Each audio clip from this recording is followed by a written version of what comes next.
Now, of note, the leader of the opposition was absent from the Prime Minister's swearing in. It's not only customary but expected that the opposition leader is present at this function. However, following the PNP's loss at the polls and Dr. Peter Phillips's subsequent indication that he will step down from the role of opposition leader, his absence was glaring. The opposition was, however, represented by Dr. Floyd Morris, who sought to explain the leader's absence.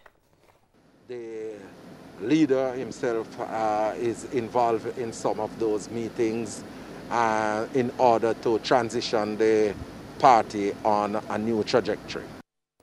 The opposition now has 15 seats in Parliament, which has raised concerns about the effectiveness. However, Mr. Morris is dismissing those concerns. Will be very strident, will be very assertive in terms of examining the various issues where government and governance is concerned.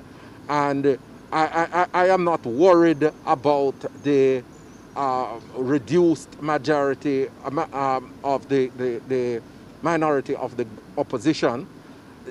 We have always participated and made our contribution irrespective of our size.